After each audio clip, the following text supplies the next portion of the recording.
So if you haven't read anything by this author, I need you to reevaluate your life.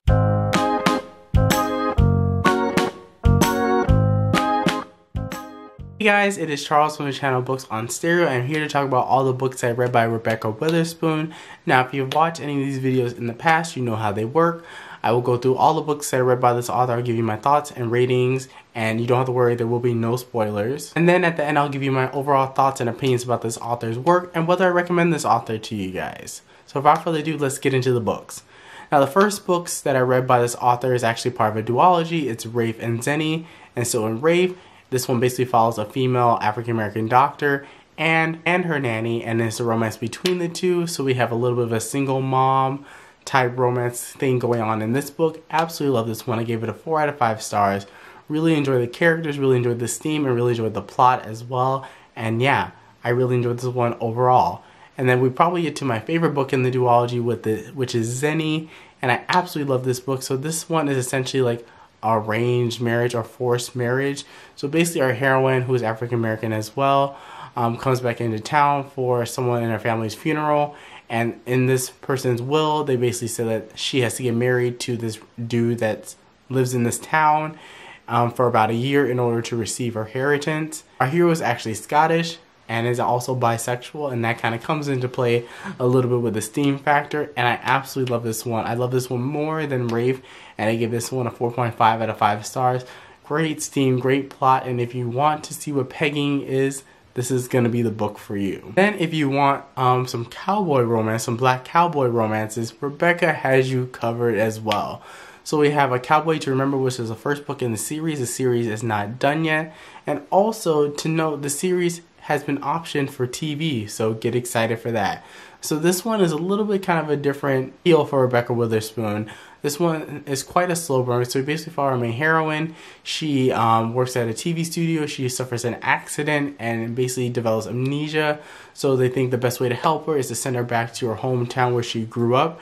And when she gets there, she meets her old flame, who is our hero in this story. And so the reasons why I didn't like this one as much is because it was quite a long journey. This is, I would say, quintessentially a slow burn romance. You really don't get too much of the romance until probably around 90% of the way through the book. I ended up giving it a 4 out of 5 stars because the ending really worked for me. And I really enjoyed the emotional payoff that our characters kind of got or kind of received after like watching their journey throughout the whole entire book. And yeah, I really enjoyed this one. And then I read the sequel, which is If a Boo Fits, and we follow the brother of the hero in the first book. And in this book, our hero is kind of like this big time celebrity. He attends a award show and he has a one-night stand with a personal assistant who happens to be our heroine, and it's their romance. Now this one is another slow burn, but this one didn't work for me as well as A Cowboy to Remember. Gave this one a 3 out of 5 stars. It mostly has to do with the slow burn aspect. For me, slow burn is such a hard thing to do because you have to nail the characters and the plot. And for this one, it didn't quite do justice to the characters or the plot for me. So when we finally got to the payoff at the end, it didn't quite land with me as well as I wanted it to. Now the next set of books I want to talk to you guys about, and so if you are into BDSM, these next 3 books will definitely kind of pique your interest. And so this series is called, I believe, the Beers and Bondage series, and the first book is called Haven, and this book is a little bit like a romantic suspense mixed with a friends to lovers type trope, kind of stretching that one a little bit. And so in this one, we basically follow our heroine. She basically, in the beginning of the novel, she's running from a serial killer when she stumbles upon a random cabin in the woods, and in that cabin lies our hero, and that's basically the beginning of their romance. And so I really end up enjoying this one, and where the BDSM aspect comes in is that our hero is actually a dom, and so that's how that kind of ties into this plot.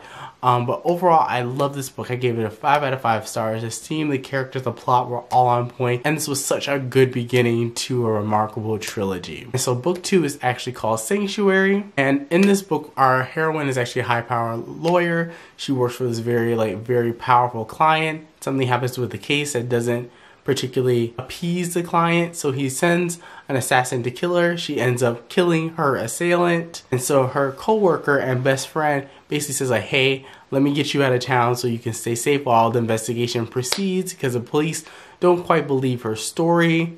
And so the coworker takes her to stay with his brother at a ranch in the countryside. And it's a romance between our heroine and the co-worker's brother. So I really ended up enjoying this one. I gave it a 4 out of 5 stars.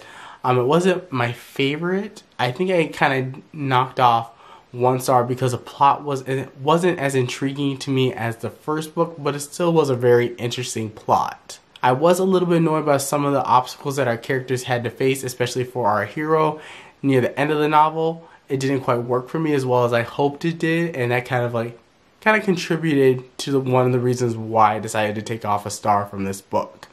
And now let's talk about the third book, which is called Harbor, and this is an M. Minaj romance. And y'all, this book is absolutely bonkers. I gave this one a 4 out of 5 stars.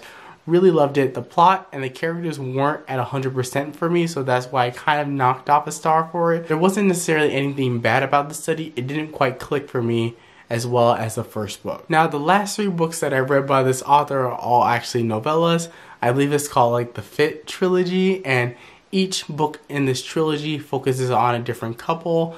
The only way that these books are actually connected is that they all take place at a gym, and our 3 main characters that each pop up in one of the books are physical trainers or personal trainers at this gym, who also kind of dabble in the BDSM dom submissive lifestyle. So in the first book, Fit, we basically follow our heroine. She is kind of a little bit unsatisfied with her current weight, so she basically enlists the help of a personal trainer, and that personal trainer happens to be our hero, and it's their romance. This one is quite spicy. I really love this one. I gave it a 5 out of 5 stars. So our hero is actually the person who actually partakes in the BDSM lifestyle, and he basically kind of notices like an immediate connection with our heroine, and basically kind of says like, hey, do you want to practice the dom submissive lifestyle while I train you? And yeah, it's the start of their romance. Love this one. And the next book is called Tame, and we basically follow the hero's best friend in the first book, and this is his book. And so we already know that he's a dom in the situation, and he basically trains our heroine. I can't remember what was going on with the heroine in this book, but it's their romance. Gave this one a 4 out of 5 stars. Really enjoyed it. It was quick, smutty, and really to the point. And yeah, I really have nothing negative to say about this book. And then we get to the final book of this trilogy, which is called Sated, and oh my goodness, this is probably one of my favorite Rebekah Weatherspoon books of all time. So in this book, we follow our heroine, who is best friends with the other 2 heroes in the previous 2 books, and she's a part of the dom submissive lifestyle, but she is actually a switch, and by that I mean she can either be a dom or submissive. And we basically follow her romance with her trainee, I guess you can say, who was also part of the lifestyle, but a little bit more to the extreme. And y'all, I gave this one a 5 out of 5 stars. The steaminess in this book was just out of this world. Loved it so much. I loved how they explored the BDSM culture and that lifestyle, and y'all, this book was just pure perfection. So overall, it's pretty much safe to say that I love all the books that I read by this author. I definitely think she doesn't do slow burns quite as well, so that's like one critique I would level against her. But that was kind of just one slow burn that didn't quite work for me. The other slow burn that she wrote kind of worked for me, so like I'm not going to hold that too much against the author, but overall I really like her books. I wish more of them were available on audio so I don't have to read the books physically with my eyes. I can just listen to them. Let's get into the penultimate question. Do I recommend her books to you guys? Absolutely. If you want kind of like your contemporary romance, she got you covered there. If you want your more slow burn romance, she got you covered there. If you want your BDSM kind of erotic romance, she got you covered there. So you basically have no way to go wrong with this author. She has so many different tropes available for you to dive into that I definitely think you will find the Rebekah Weatherspoon book that is for you. So thank you guys so much for watching this video. Let me know down in the comment section down below if you have read any of these books by her. Let me know what is your favorite book that you read by this author. And then also, if you haven't read any Rebekah Weatherspoon books, let me know down in the comment section down below if you're going to be picking up any books by this author in the near future. And my voice is starting to give out, so I'm going to wrap up this video. But thank you guys so much for watching, and I'll catch you guys in a brand new video. Peace.